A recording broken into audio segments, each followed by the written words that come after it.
नमस्कार दोस्तों, जय हिंद, वंदे मातरम। आप सभी का बहुत बहुत स्वागत है आपके अपने YouTube चैनल एग्ज़ाम ट्रिकी में। जैसा कि दोस्तों इस वीडियो में हम बात करने वाले हैं अपना education in the emerging Indian society, जो कि सभी के लिए कॉमन पेपर है। आपके जो वीआई के स्टूडेंट्स हैं इनके लिए भी, आपके आईडीडी के जो भी स्टूडेंट्स हैं इनके लिए, और एचआई के जो भी स्टूडेंट्स हैं, है ना, सेकेंड ईयर का इम्पॉर्टेंट और कॉमन पेपर आपको यहाँ पर देखने को मिल रहा है। जैसा कि दोस्तों कल हम सभी लोगों ने यूनिट 1 को कवर कर लिया था। आज हम बात करेंगे यूनिट 2 की, है ना। यूनिट 2 से जो जो चीज़ें आपकी इम्पॉर्टेंट हैं, ठीक है, इन पर हम बात कर लेंगे। और आप सभी से रिक्वेस्ट है कि एक बार वीडियो को शेयर कर दीजिएगा। थोड़ी तबीयत जो है डाउन है, लेकिन पूरा प्रयास रहेगा कि आप लोगों तक चीज़ें जो हैं वो बेहतर पहुंचाई जाएं। तो हम दोस्तों बात कर लेते हैं सबसे पहले दर्शन की, कि क्या है दर्शन शास्त्र। ठीक है, दर्शन शास्त्र आपका यूनिट 2.1 में आता है। इसके बाद हम लोग आदर्शवाद की बात करेंगे और प्रकृतिवाद की बात करेंगे। ये भी आपके एग्ज़ाम के लिए वेरी वेरी इंपॉर्टेंट चीज़ें हैं। तो हम दर्शन शास्त्र की जब भी बात करते हैं तो कहते हैं कि इसमें ज्ञान के प्रेम, और या हम कह सकते हैं ज्ञान का प्रेम। दर्शन को अगर हम बात करें कि ये जो शब्द है ग्रीक भाषा के फिलोसफिया से लिया गया है। ठीक है, ग्रीक भाषा के फिलोसफिया से लिया गया है, फिलोसोफिया से लिया गया है। और जिसका अर्थ क्या होता है, तो इसका अर्थ होता है भैया ज्ञान का प्रेम। क्या होता है? ज्ञान का प्रेम, इसका अर्थ होता है।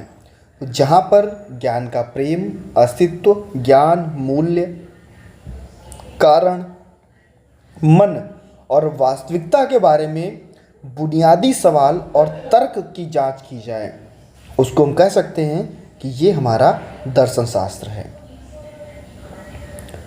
जहाँ पर दार्शनिक मौलिक अवधारणाओं और सिद्धांतों का पता लगाया जाए, इसके लिए जो भी व्यवस्थित दृष्टिकोण है उसको अपनाया जाए, तर्कसंगत निष्कर्षों तक पहुँचा जाए, तो वो आपका क्या कहलाएगा?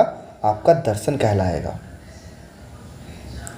ऐसे ही हम बात करते हैं कि शिक्षा की प्रथाओं में दर्शन शास्त्र का संबंध क्या है।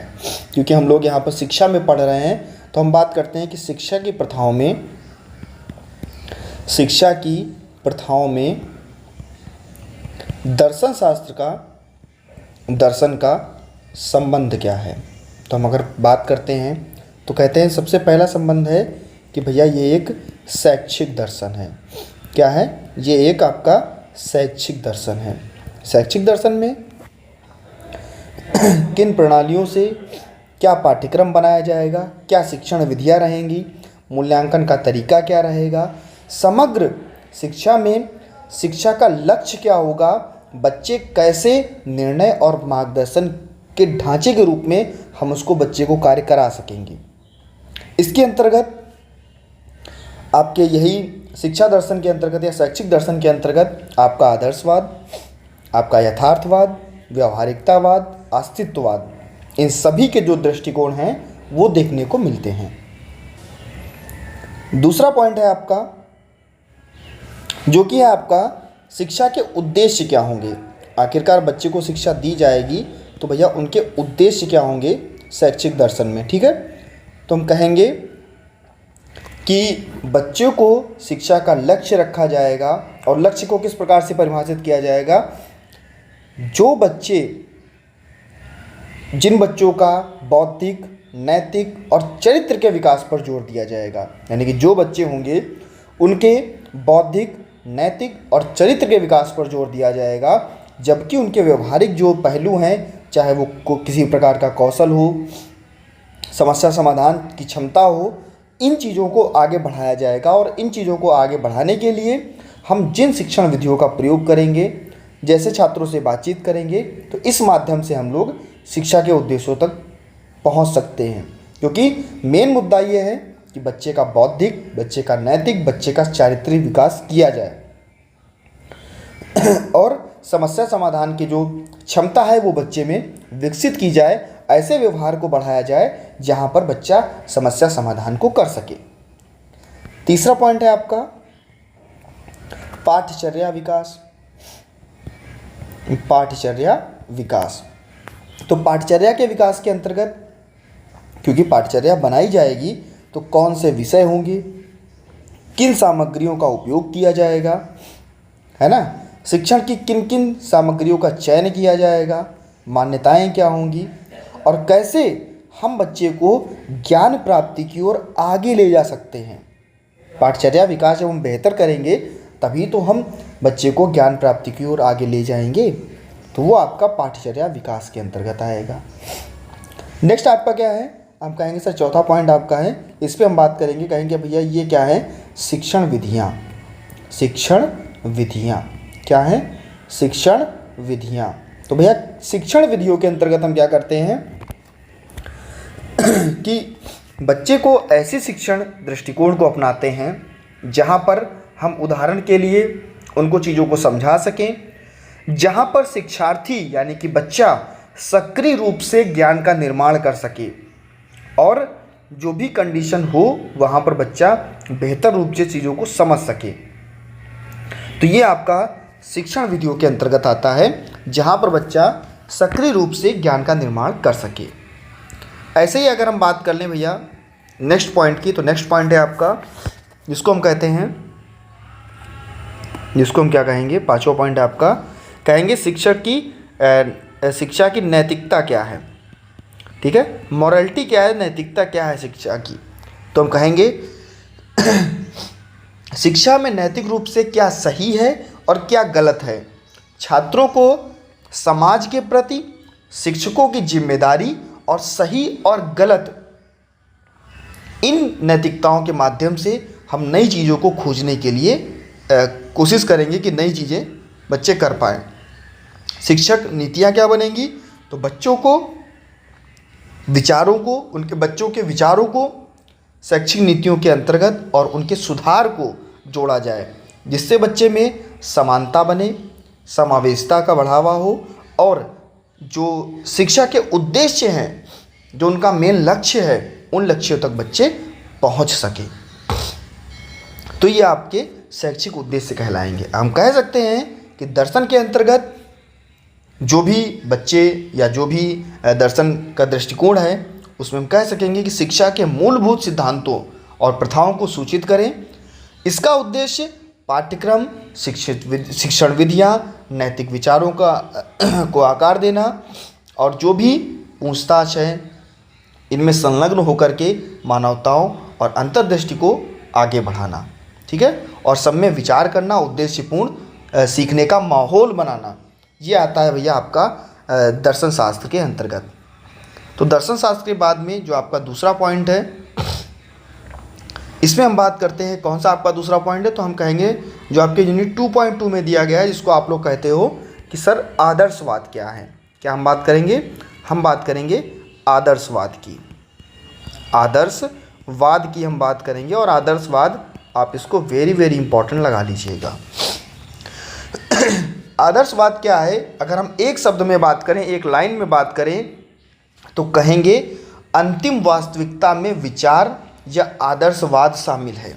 कहा जाएगा कि जो भी अंतिम वास्तविकता है, जो भी अंतिम वास्तविकता है उसमें क्या शामिल है, उसमें ही भैया आदर्शवाद शामिल है। अंतिम वास्तविकता के विचार में ही आदर्शवाद शामिल है। अब कहोगे सर ये चीज़ क्या है, तो हम कहेंगे कि जो भी हमारा भौतिक संसार है, भौतिक में संसार में हम जो भी चीज़ों को देख रहे हैं, चाहे आपके पास फ़ोन हो, चाहे आपके माता पिता हो या किसी को भी आप देख रहे हो, तो कहा जाएगा कि ये जो है ये एक आभास मात्र है, ये आभास है, ये सत्य नहीं है।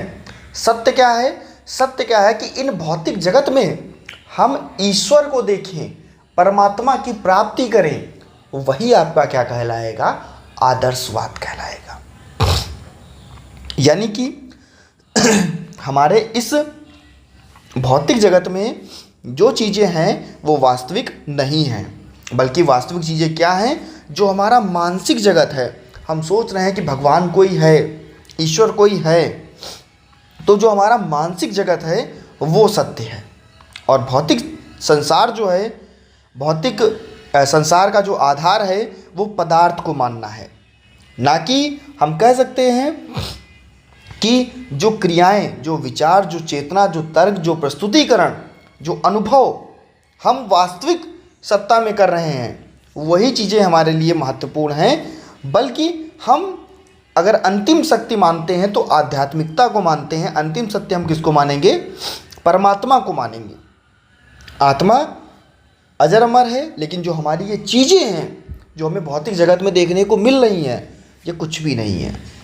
गुड महोदय ने जो आदर्शवाद की परिभाषा दी उसमें कहा कि आदर्शवाद वह विचारधारा है जिसमें यह माना जाता है कि परम लौकिक सार्वभौमिक तत्व आकाशों या विचारों में वास्तविकता निहित है। जो भी हमारे परम लौकिक चीज़ें हैं, जो भी हमारे सार्वभौमिक तत्व हैं, उसके आकाशों और उसके विचारों में जो वास्तविकता है वो निहित है। और यही ज्ञान जो है वो आपका सत्य ज्ञान है। और इनमें हम अगर ब्रह्म को देख रहे हैं, इनमें ही अगर हम भगवान को देख रहे हैं, तो यही चीज़ें सत्य हैं, ना कि वो भौतिक चीज़ें जो इनकी छाया के रूप में हमें देखने को मिल रही हैं। वो आपके सामने सत्य नहीं है। कहा गया कि जो भी ये वास्तविक जगत है ये एक मानसिक एवं आध्यात्मिक है। और कहा गया कि सत्य क्या है? सत्य है सत्यम शिवम सुंदरम की पहचान। यानी कि जो सत्य है वही शिव है और जो शिव है वही सुंदर है। कहने का मतलब यह है कि इसके अलावा कोई भी दुनिया में जितनी भी चीज़ें हमारी भौतिक चीज़ें हैं वो सत्य नहीं है। सत्य क्या है? केवल शिव को ही सत्य माना गया है, परमात्मा को ही सत्य माना गया है। जो ये तीन शब्द हैं इनको ही शाश्वत माना गया है। बाकी सारी चीज़ें जो हैं वो व्यर्थ हैं, निरर्थक हैं। जो सत्य है उसको परिवर्तनशील नहीं होना चाहिए। आदर्शवाद में क्या कहा गया? जो सत्य है उसको परिवर्तनशील नहीं होना चाहिए।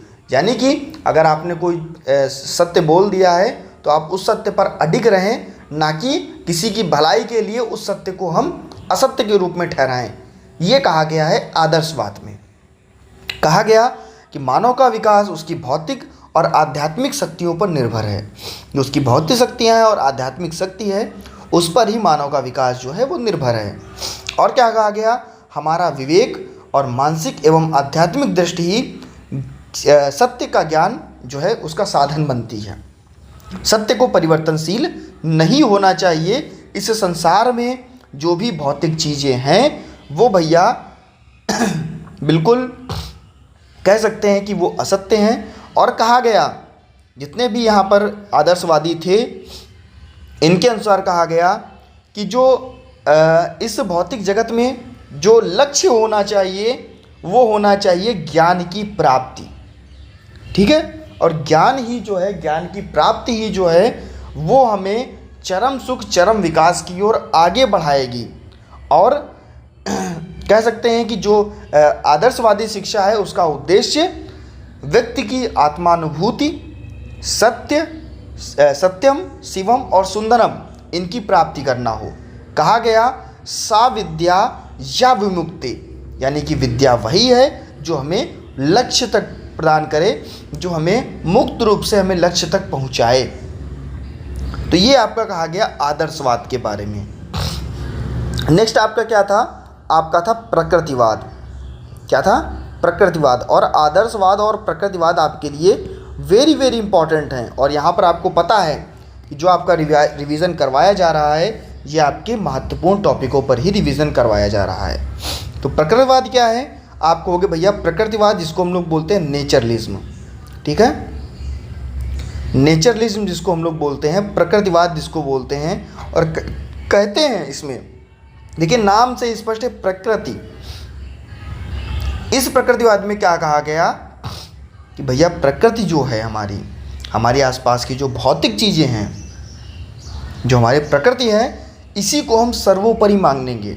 यानी कि जो ईश्वरीय प्रकृति जो हमें मिली है, इसी को हम आत्मा के पदार्थों के रूप में अधीन करते हैं, यानी कि इसी को हम सर्वोच्च मानेंगे, ना कि हम जिस चीज़ को देख रहे हैं वो चीज़ सर्वोच्च नहीं देख रहे हैं वो चीज़ सर्वोच्च है। कह सकते हैं कि प्रकृतिवाद में प्रकृति को सर्वोच्च माना गया, और प्रकृति को जब सर्वोच्च माना गया तो कहा गया कि जो प्रकृति है वो सबसे ऊपर है, और प्रकृति में जो वास्तविक चीज़ें हम देख रहे हैं ये ही सबसे ऊपर हैं, और जो भी परमात्मा है ये एक आभास मात्र है, इसको वास्तविक नहीं माना गया। ये कहा गया प्रकृतिवाद में।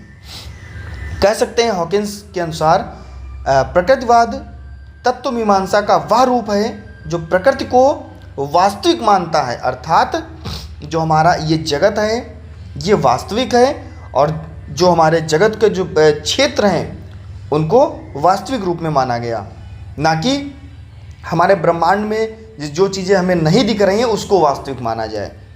ठीक है, तो कहा गया कि जो भी ब्रह्मांड की रचना है वो प्रकृति के द्वारा हुई है, प्रकृति के तत्वों के द्वारा हुई है, प्रकृति के तत्वों के संयोग से हुई है, और जो भी इसके नियम हैं इनके नियमों के अनुसार ही हमको चलना चाहिए। प्रकृति को सर्वोपरि माना गया। कहा गया कि जो भैया भौतिक संसार है हमारा, क्योंकि प्रकृतिवाद में आदर्शवाद का जस्ट उल्टा, जो हमारा भौतिक संसार है वही क्या है, वही सत्य है। जो प्रकृति में हम चीज़ों को देख रहे हैं जिन चीज़ों को हम अपनी इंद्रियों के माध्यम से प्रत्यक्ष रूप से देख रहे हैं, मैं किसी चीज़ को छू कर, किसी चीज़ को सुनकर, किसी चीज़ को महसूस करके, है ना, जो अपनी इंद्रियों के माध्यम से हम चीज़ों को देख रहे हैं या सुन रहे हैं या स्पर्श कर रहे हैं, वही चीज़ें सत्य हैं। और जो हम नहीं देख रहे हैं, नहीं सुन रहे हैं इंद्रियों के माध्यम से, जिनको हम प्रत्यक्ष रूप से नहीं देख सकते या नहीं स्पर्श कर सकते, तो भैया वो चीज़ें क्या हैं, वो चीज़ें असत्य हैं। ये कहा गया। और कहा गया कि जो मनुष्य है, मानव संसार की श्रेष्ठतम रचना के रूप में कहा गया कि मानव ही जो है वो संसार में श्रेष्ठ है। संसार में किसी भी पशु को श्रेष्ठ नहीं माना गया। क्यों? क्योंकि भैया बोलने की क्षमता, समस्या समाधान करने की क्षमता, जीवों से अलग होने की क्षमता, है ना, तो इसलिए क्या कहा गया कि मनुष्य को ही जो निहित शक्तियाँ दी गई हैं वो मनुष्य के पास हैं, बाकी किसी के पास भी उतनी शक्तियाँ नहीं है। मनुष्य को ही सर्वोपरि माना गया प्रकृति के अंदर। और कहा गया कि जो भी प्रकृति जीवन है वो उत्तम होना चाहिए, यानी कि हमें प्रकृति की रक्षा करनी चाहिए, तब जाकर के प्रकृति जो है वो हमारी रक्षा करेगी। यानी कि जो भी मोह है, जो भी छल है, जो भी कपट है, जो भी द्वेष है, इन चीज़ों को हमें नहीं अपनाना चाहिए। ऐसे ही जो भी पदार्थ है उसको सर्वश्रेष्ठ माना गया, और जो भी प्रकृति चीज़ें हैं उनको सबसे ऊपर माना गया, सर्वोपरि माना गया। जो भी उसके व्यवहार हैं, जो भी प्रकृति के नियम हैं, उनको सर्वोपरि माना गया। विशेषताएं कह सकते हैं कि बालक को प्रोत्साहित करना, इस प्रकृतिवाद की विशेषता हो सकती है। प्रकृति के साथ में अनुराग, यानी कि प्रकृति के प्रति अनुराग की भी बात की गई। प्रकृति के प्रति जो भी चीज़ें हमें बतानी हैं, जो भी चीज़ें हमें आ रही हैं, उनकी बात की गई। इंद्रिय प्रशिक्षण पर भी जोर दिया गया। भाई जो चीज़ें हम इंद्रियों से सीख रहे हैं इस पर भी जोर दिया गया। यही तो कहा गया कि जो चीज़ें हम इंद्रियों से सीख सकते हैं, इंद्रियों को जो चीज़ें हम स्पर्श कर रहे हैं, तो वही आपकी प्रकृति के अंतर्गत आएंगी, प्रकृतिवाद के अंतर्गत आएंगी, और वही चीज़ें जो होंगी वो सत्य होंगी। ये भी कहा गया कि जो बच्चे की अंतर्निहित शक्तियाँ हैं इनका विकास होगा, और बच्चे की योग्यता और क्षमता का भी विकास होगा। बच्चे स्वतंत्र रूप से कार्यों को करने में सक्षम हो पाएंगे। तो ये देखने को मिलता है हमारे प्रकृतिवाद में। ऐसे ही आपका अगर हम नेक्स्ट की बात कर लें, नेक्स्ट आपका है मानवतावाद। ठीक है, मानवतावाद क्या कहोगे सर? मानवतावाद क्या है? तो यहाँ पर थोड़ा लिख लेते हैं, मानवतावाद। ठीक है, मानवतावाद क्या है? आप कहोगे कि जो भी मानव है ना, क्योंकि मानवतावाद में क्या बात होगी, जो भी आपका मानव है उसकी मनुष्य की जाति, उसके नैतिक दृष्टिकोण, है ना, मनुष्य दयालु है, परोपकारी है, सहानुभूति है। ये जो मनुष्य के गुण हैं, इनको क्या माना गया है? इनको ही माना गया है सार्वभौमिक। मानवतावाद में जो भी मनुष्य के अच्छे गुण हैं, इनको ही क्या माना गया है? सार्वभौमिक। चाहे वो मनुष्य दयालु हो, परोपकारी हो, सहानुभूतिपूर्ण हो, तो मानवता के लिए सार्वभौमिक इन्हीं को माना गया है। इनके अनुसार जो भी पीड़ा है, जो भी लिंग है, जो भी जाति है, राष्ट्रीय है, धर्म है, भेदभाव है, इनमें सब में किसी प्रकार का भेदभाव नहीं करना चाहिए, है ना। कोई भी जाति हो, कोई भी धर्म हो, कोई भी प्रजाति हो, इनमें किसी प्रकार का भेदभाव नहीं करना चाहिए। और जो उच्चतर मूल्य हैं, ये मानवतावाद को ही मानना चाहिए, जहाँ पर लोग स्वतंत्र रूप से एक दूसरे का सम्मान करें, एक दूसरे के लाभों के प्रति खड़े हों, जो झगड़े हैं उनको शांतिमय ढंग से निपटा लिया जाए, किसी भी विवाद को ना किया जाए, और कोई भी व्यक्ति एक दूसरे के प्रति बाधक ना बने, एक दूसरे को बाधा ना दे। तो ये आपका मानवतावाद के अंतर्गत आता है। मानवतावाद में हम कह सकते हैं कि M.N. राय, ठीक है, इनके अनुसार क्या कहा गया? M.N. राय जी के अनुसार कहा गया कि नवीन मानवतावाद व्यक्ति को संप्रभुता की घोषणा करता है।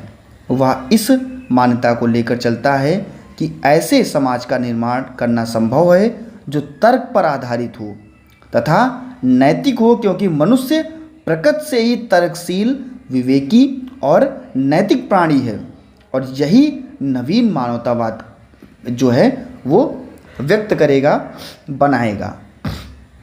तो ये हमें देखने को मिलता है मानवतावाद में। नवीन चीज़ों को बनाना व्यक्ति का ऐसा होना चाहिए कि व्यक्ति ऐसा होना चाहिए जो समाज का निर्माण करे, जो उसके नैतिक मूल्य हो उनको आगे बढ़ा पाए, है ना, तर्क कर पाए, विवेक कर पाए, जिससे क्या हो कि नवीन मानवतावाद जो है वो विकसित हो, उसका निर्माण हो सके, जो हमारे विश्व में व्याप्त हो पाए।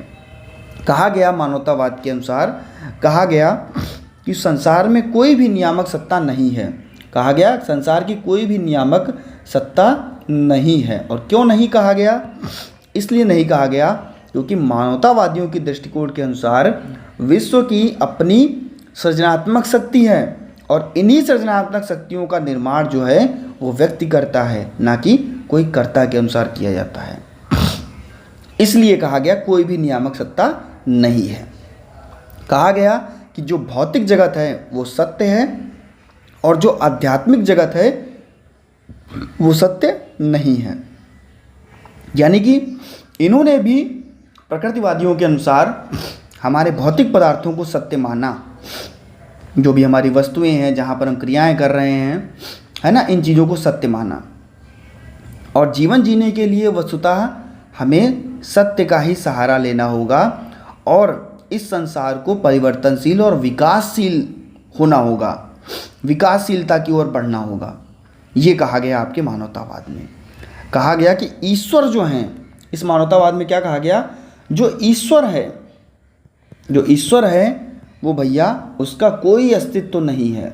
इस मानवतावाद में कहा गया जो ईश्वर है उसका कोई भी अस्तित्व नहीं है, उसका कोई भी दृष्टिकोण नहीं है, जो जैसा चाहे वैसा कर सकता है, इसका कोई भी अस्तित्व नहीं है ना। ये एक प्रकार से हमारी सोच है, और सोच पर डिपेंड करता है हमारा ईश्वर है या नहीं है, ठीक है। लेकिन मानवतावाद में ईश्वर को स्थान नहीं दिया गया, अस्तित्व नहीं माना गया।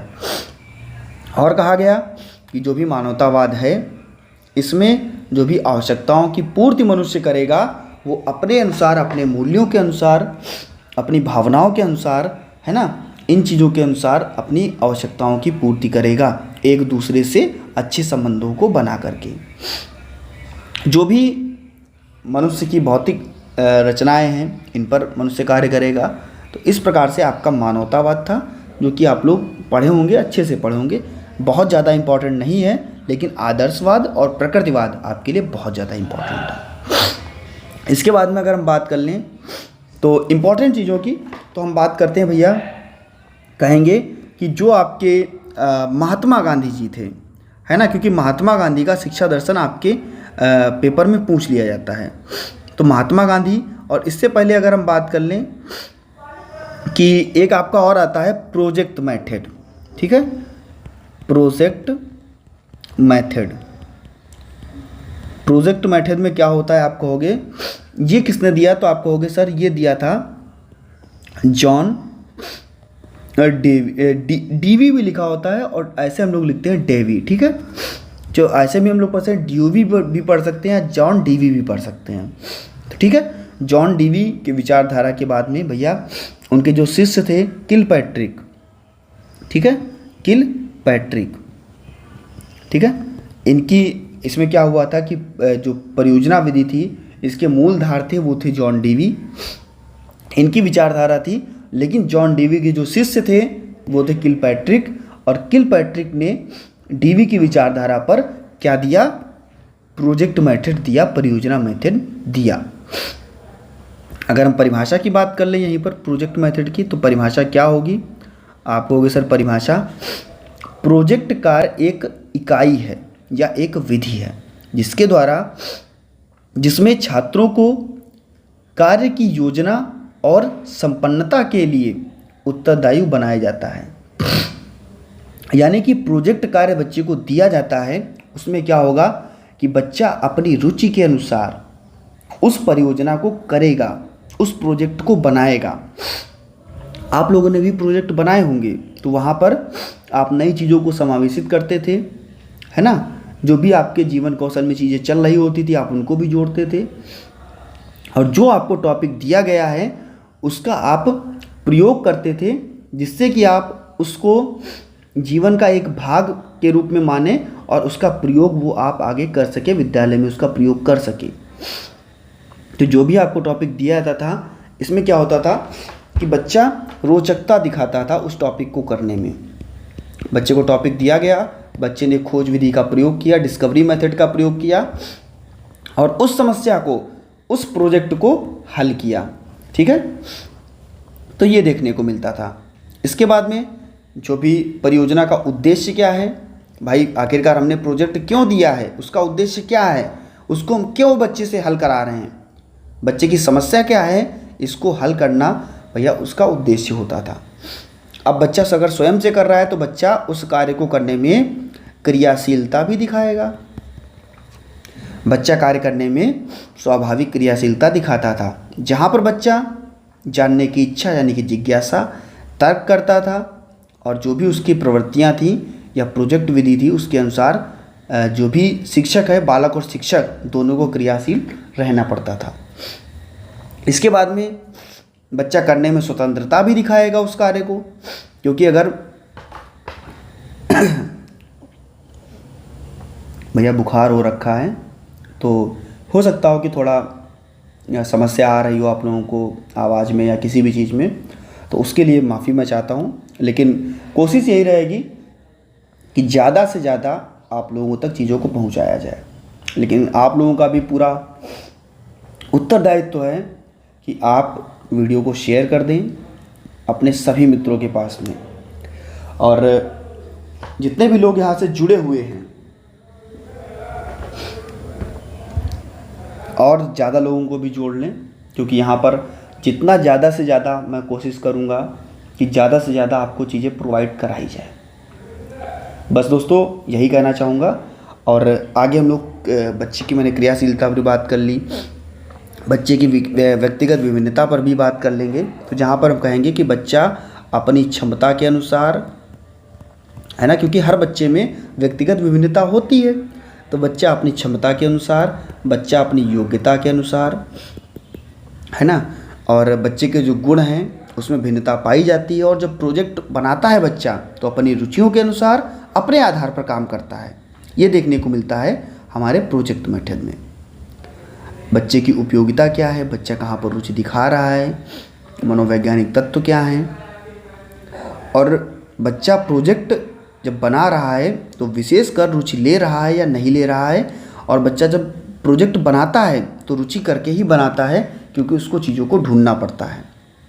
इसका अच्छा महत्व क्या होगा भाई, किसी भी अगर टॉपिक को बनाएगा, किसी भी टॉपिक को सोचेगा, बनाएगा, तो उसको एक अनुभव मिलेगा, एक नया अनुभव मिलेगा इसको हम लोग प्रत्यक्ष अनुभव के रूप में देख सकते हैं।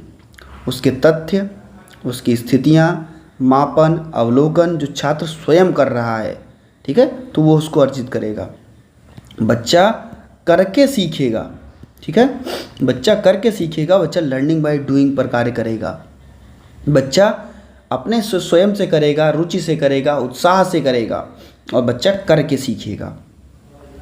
यहाँ पर बच्चों की जिज्ञासा क्या है वो देखी जाएगी, बच्चों की क्रियाशीलता है वो देखी जाएगी। तो इस प्रकार से बच्चा प्रोजेक्ट विधि का प्रयोग कर सकता है और बच्चे को हम बेहतर सिखा सकते हैं। इसके बाद में रूसो को आप लोग पढ़ लीजिएगा, लेकिन रूसो से भी ज़्यादा इम्पोर्टेंट आपके महात्मा गांधी जी थे, और जो कि आपको यूनिट 2.4 में देखने को मिलेंगे, महात्मा गांधी जी, ठीक है। और यूनिट 2.4 की हम बात कर लेते हैं। अगर हम बात कर लेते हैं महात्मा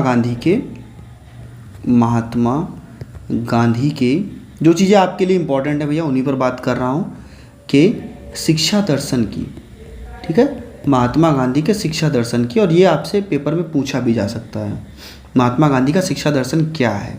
10 नंबर में भी क्वेश्चन आता है, जब भी कहेगा महात्मा गांधी का शिक्षा दर्शन क्या है, उसका सिद्धांत क्या है ना, और शिक्षा के उद्देश्य क्या हैं, तो इन चीज़ों पर हम बात करेंगे। महात्मा गांधी को सभी लोग जानते हैं भैया, है ना, मोहनदास करमचंद गांधी, है ना।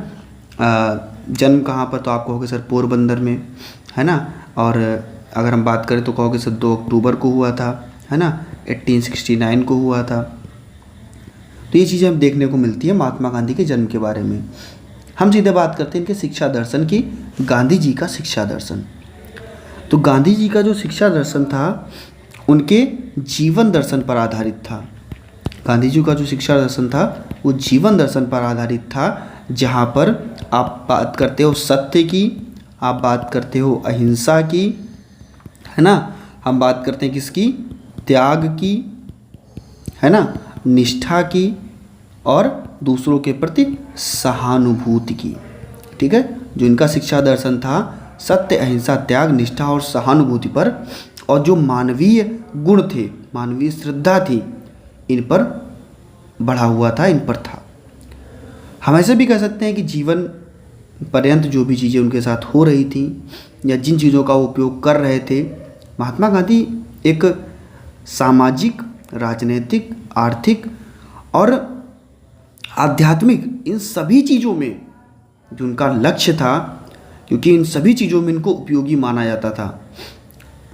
हमारे देश में कुछ भी घटित हो रहा हो, किसको कहते थे, मैं महात्मा गांधी को बुला लाओ, जो सामाजिक भी हैं, राजनीतिक भी हैं और हमें आर्थिक रूप से नुकसान भी नहीं होगा, और आध्यात्मिक भी हैं। ये सभी गुण जो थे महात्मा गांधी के पास थे।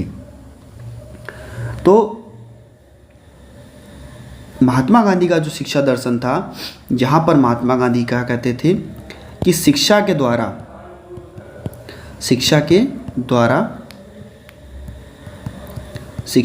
क्या कहते थे कि जो भी बालक है उसका शारीरिक, मानसिक और चरित्र, इनकी क्षमताओं का विकास किया जाए। आप लोगों ने शिक्षा की परिभाषा में महात्मा गांधी को पढ़ा होगा, जहाँ पर बताया गया था कि मन, आत्मा और जो हमारा चरित्र है उसका निर्माण करना, सर्वांगीण विकास करना बच्चे की, ये शिक्षा के अंतर्गत आता है। तो जहाँ पर प्रजातांत्रिक मूल्यों की स्थापना की जाए और बालक में आदर्शवाद नागरिक के जो गुण हैं इनको भी विकसित किया जाए, ठीक है। दूसरा इन्होंने क्या कहा कि जो भी शिक्षा होनी चाहिए वो मातृभाषा में होनी चाहिए। किसमें कहा, जो भी शिक्षा होनी चाहिए वो मातृभाषा में होनी चाहिए और बच्चे के मानसिक चीज़ों को देखते हुए शिक्षा देनी चाहिए। इन्होंने क्या कहा कि जो शिक्षा है या जो व्यवसाय है वो हस्तपरक होना चाहिए, बच्चा श्रम करे और आत्मनिर्भर बने। शिक्षा का एक ऐसा उद्देश्य होना चाहिए जहाँ पर बच्चा सभी विषयों में सहसंबंध को निकाल सके, हस्तकौशल को सीख सके और सामंजस्य स्थापित कर सके। और कहा गया, इन्होंने क्या कहा कि जो 7 से 14 वर्ष के जो बच्चे हैं, इनके सभी बच्चों को, आयु को, इनको भैया निःशुल्क शिक्षा की व्यवस्था की जाए, जहाँ पर शिक्षा सत्य, अहिंसा और आध्यात्मिक मूल्य पर आधारित होनी चाहिए। ठीक है। और जो भी सेकेंडरी भाषा है, द्वितीयक भाषा है, पहली भाषा इन्होंने कहा मातृभाषा और द्वितीयक भाषा इन्होंने कहा कि भैया अंग्रेजी को, इसकी भी व्यवस्था होनी चाहिए। पहली भाषा मातृभाषा होनी चाहिए और द्वितीयक भाषा के रूप में, सेकेंडरी स्तर पर भाषा के रूप में हम अंग्रेजी को भी महत्व देंगे, अंग्रेजी को भी बढ़ाएंगे। इनके अनुसार व्यक्ति का, गांधी जी के अनुसार शिक्षा में व्यक्ति का क्या था मतलब, कहते थे कि भैया बच्चे का सर्वांगीण विकास करना, संपूर्ण व्यक्तित्व का विकास करना। बच्चा सच्ची चीज़ों के प्रति आगे बढ़े, मस्तिष्क, आत्मा और शरीर, इनका जो विकास है वो बढ़िया हो पाए, जिससे बच्चे का आध्यात्मिक, मानसिक और शारीरिक विकास हो पाए। ठीक है। इनको गांधी जी ने प्रोत्साहित किया था। इन्होंने कहा कि बच्चा जीविकोपार्जन कर सके, क्योंकि शिक्षा के बाद में बच्चे को रोजगार मिल सके, बच्चा आत्मनिर्भर बन सके, है ना, अपने जीवन में चीज़ों को आगे बढ़ा सके और अपने जो घर हैं इनको सुरक्षा दे सके। क्या कहा कि बच्चे के नैतिक और आध्यात्मिक विकास का भी बढ़ावा देना चाहिए। नेक्स्ट कहा भैया सांस्कृतिक उद्देश्य, यानी कि जो भी शिक्षा दी जाए वो बच्चे के वातावरण में, उसकी जो संस्कृति चल रही है, दैनिक जीवन के जो व्यवहार हैं उनको देखते हुए दी जानी चाहिए, जिससे कि बच्चे की आत्मा का विकास हो सके और सांस्कृतिक जो चीज़ें हैं वो मिल सके। इन्होंने कहा, या गांधी जी ने कहा कि जो भी पद्धतियां हैं, जो बच्चे को सिखाने की पद्धतियां हैं, जो भी अनुभव हैं, इनको आगे बढ़ाया जा सके और इनको तभी ग्रहण कराया जाना चाहिए जब बच्चा सीखने के लिए तत्पर हो। बच्चे को, इन्होंने भी कहा कि बच्चे को क्रिया के द्वारा, यानी कि करके सीखने पर बल देना चाहिए। ठीक है। करके सीखने पर, इन्होंने भी कहा कि करके सीखने पर बल देना चाहिए और बच्चे को शारीरिक अंग और विवेकपूर्ण प्रयोग करने के लिए बढ़ाना चाहिए। मांसपेशियों का प्रयोग बच्चा करे, इनका भी प्रशिक्षण देना चाहिए, अंगों का प्रशिक्षण देना चाहिए और हाथ, आँख, नाक, इनका भी प्रशिक्षण देना चाहिए, यानी कि इंद्रिय प्रशिक्षण भी बच्चे को देना चाहिए। ठीक है। तो ये गांधी जी के अनुसार शिक्षा दर्शन था, जो कि बहुत ही इम्पोर्टेंट था। आप रविन्द्रनाथ टैगोर को भी पढ़ सकते हैं अगर आप पढ़ना चाहें तो। बाकी मेरे हिसाब से गांधी जी बहुत इम्पोर्टेंट थे। अगर आपने गांधी जी को देख लिया है तो आप ये मान के चलिए कि आप चीज़ों को लिख सकते हैं। इसके बाद में अगर हम बात करते हैं, बाकी आप कह सकते हैं कि आपका नेक्स्ट जो आपका टॉपिक है वह है आपका यूनिट 2.5। ठीक है। 2.5 में क्या बात आती है, इसमें कहा जा रहा है शिक्षक और शिक्षार्थी, जो हमारे टीचर और जो हमारे लर्नर हैं, यानी कि विद्यार्थी हैं, एक शिक्षक के प्रति आदर्श शिक्षा, आधुनिक शिक्षा और उस आधुनिक शिक्षा का शिक्षक और शिक्षार्थी के प्रति कार्य और लक्षण। भाई क्योंकि आप सभी को पता है कि जो हमारे पुराने विश्वविद्यालय चल रहे थे, यहाँ पर अगर देखा जाए, चाहे वो आपका तक्षशिला हो, चाहे वो आपका नालंदा हो, ये बहुत ही प्रसिद्ध थे, जहाँ पर छात्र जाता था और छात्र का सर्वांगीण विकास कराया जाता था। सबसे पहले प्राचीन क्षेत्र में, धीरे धीरे क्या हुआ, मध्य युग आया, जहाँ पर संस्थान आए, मदरसा आए, मकतब आए, ये सभी चीज़ें आ गई, तो यहाँ पर बच्चे का विकास किया जाने लगा। अब क्या हुआ कि अब जो आधुनिक शिक्षा है वो प्रौद्योगिकी को बढ़ावा दे रही है। अब आप लोग देख रहे हो IIT, IIM, है ना, इंजीनियरिंग, है ना, तो इन क्षेत्रों में हम लोग आगे बढ़ रहे हैं, हमारा भारत आगे बढ़ रहा है। और तो इस कारण से आपका देखा गया तो जो भी हमारा पुराना इतिहास था, वहाँ पर बच्चे को फॉर्मल और इनफॉर्मल, यानी कि औपचारिक और अनौपचारिक शिक्षा दोनों को केंद्र माना गया। शिक्षा जो दी जाती थी प्राचीन समय में जो शिक्षा दी जाती थी वो मंदिरों में, आश्रमों में, गुरुकुलों में दी जाती थी। और जो भी शिक्षा के केंद्र थे वहाँ पर परिवार के लोग, पुरोहित, पंडित, सन्यासी, ये सभी लोग रहते थे जो आपको अनौपचारिक रूप से शिक्षा देते थे। यहाँ पर माता का स्थान सबसे ऊपर माना गया और माता को सर्वश्रेष्ठ गुरु माना गया घर का। ठीक है। उसके बाद में बच्चे के शरीर का जो सामाजिक विकास हुआ, साथ ही साथ शैक्षणिक संस्थान जो थे उनको स्थापना की जाने लगी आपके प्राचीन समय में। यहाँ पर जो गुरुकुलों में शिक्षा दी जाती थी वहाँ पर वन, उपवन, गांव, नगर इनमें दी जाती थी। गुरुकुल बहुत होते थे और गुरुकुलों में बच्चे निवास करते थे। वहाँ पर जो भी शिक्षक गण होते थे वो उनको सहायता देते थे और उनको शिक्षा दे करके आगे बढ़ाते थे। ब्रह्मचर्य का भी पालन कराया जाता था जिससे कि बच्चे को दर बदर भटकना ना पड़े और बच्चा स्वयं से चीज़ों को सीख पाए, है ना। राजा सामंत इनके भी जो लोग होते थे इनको भी शिक्षा दी जाती थी। इसके बाद में क्या हुआ कि धीरे धीरे शिक्षा का स्तर बढ़ता गया और लोगों ने आधुनिक शिक्षा की ओर चीज़ों को बढ़ाया। तो जब प्राचीन में शिक्षा दी जाती थी तो छात्रों को केवल पढ़ा दिया जाता था, किताबें नहीं होती थी ना पहले, केवल छात्रों को पढ़ा दिया जाता था कि आप ऐसा करो, पढ़ लो, उसके बाद में चीज़ों को याद रखना। जब याद रखना तो जो भी शिक्षक होते थे उन्हें वो चीज़ें याद रखने में मदद करते थे, उनको बार बार चीज़ों को बताया जाता था। जो भी अवधारणाएं थी उनको विकसित किया जाता था और नई विधियों का प्रयोग तब भी लगाया जाता था, पता तब भी लगाया जाता था। बच्चे को सुनना, चिंतन, एकाग्रचित इन सभी चीज़ों के खोज के तरीके के बारे में बताया जाता था। जो भी छात्र थे उनके लिए कहानियाँ, कैसे तरीक़ों का इस्तेमाल किया जाएगा, इस पर बात की जाती थी। और जो भी विषय वगैरह थे, पढ़ाने के लिए विषय थे, इन पर भी बच्चे को ध्यान केंद्रित किया जाता था। लाभ क्या होता था भैया? लाभ होता था बच्चे का सर्वांगीण विकास। आप कहीं पर भी आए, है ना, कि शिक्षा से क्या लाभ है, तो कहोगे भैया बच्चे का सर्वांगीण विकास करना ही शिक्षा का लक्ष्य है।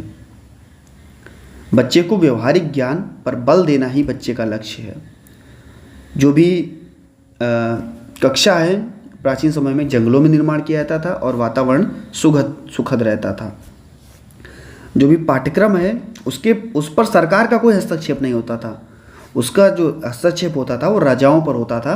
राजा जिस प्रकार से शिक्षा देंगे उस प्रकार से।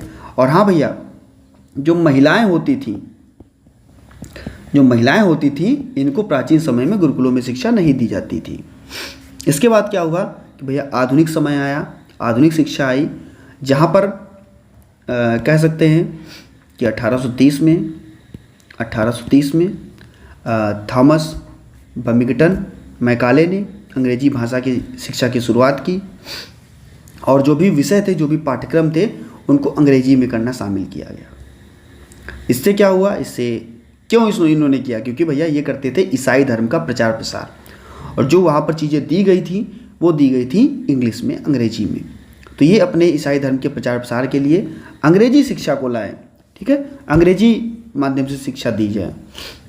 धीरे धीरे इसका नवाचार होता गया और लोग भैया विज्ञान और प्रौद्योगिकी के क्षेत्र में आगे बढ़े और इसका नवाचार हुआ। जहाँ पर आज देख रहे हैं हम विज्ञान और प्रौद्योगिकी से आज हमारा इसरो, क्योंकि आज जब मैं आपको वीडियो अपलोड कर रहा हूँ तो आज हमारा इसरो जो है उसने चंद्रयान भेजा और संभवतः यही देखने को मिल रहा है कि चंद्रमा पर भारत जो है वो सफल लैंडिंग कर लेगा। ठीक है, जब मैं इस वीडियो को बना रहा हूँ, क्योंकि हो सकता है कि मैं देर में अपलोड करूँ इस वीडियो को, लेकिन जब तक मुझे लग रहा है कि जब तक मैं इस वीडियो को अपलोड कर पाऊँगा तब तक हमारा इसरो जो है, हमारा चंद्रयान जो है वो चंद्रमा पर सफलतापूर्वक पहुँच जाएगा।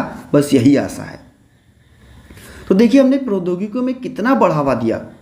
जहाँ पर आप ऑनलाइन माध्यम से चीज़ों को पढ़ रहे हो, यूट्यूब के माध्यम से पढ़ रहे हो, शिक्षा जो आपको मिल रही है वो आपको कह सकते हैं कि नेट के माध्यम से, ऑनलाइन प्लेटफॉर्म में से इनसे आप शिक्षा ग्रहण कर रहे हो। इसमें किसी प्रकार का वाद विवाद नहीं है। आपको रोजगार मिल रहा है, नए अवसर मिल रहे हैं, है ना। तो ये चीज़ें देखने को मिलती हैं हमारी आधुनिक शिक्षा में, जहाँ पर नुकसान भी कुछ हैं, कुछ फ़ायदे भी हैं। क्योंकि सरकारी स्कूल और कॉलेज जो है इनकी गुणवत्ता शिक्षा में पर्यावरण का अभाव देखने को मिल रहा है। अब ये इसके नुकसान भी कह सकते हो। और जो भी निजी विश्वविद्यालय हैं या विद्यालय हैं, यहाँ पर फीस की भी वृद्धि देखने को मिल रही है, बहुत ज़्यादा फीस है। तो इसके लाभ भी हैं और इसके नुकसान भी हैं। तो ये आपकी प्राचीन शिक्षा और आधुनिक शिक्षा, इस प्रकार से आपका यूनिट 2 जो है वो भैया आपका कंप्लीट होता है। ठीक है, कैसा लगा आपको वीडियो ज़रूर बताइएगा। और दोस्तों आशा रहेगी कि आप सभी तक अपने इस वीडियो को शेयर कर दें, और अगर वीडियो अच्छा लगा हो तो भैया लाइक कर दीजिएगा, क्योंकि तबीयत सही नहीं होने पर भी मैं आपको क्लासेस दे रहा हूँ। तो मिलता हूँ दोस्तों नेक्स्ट वीडियो में। बने रहिएगा आपके अपने चैनल एग्जाम ट्रिकी पर। धन्यवाद।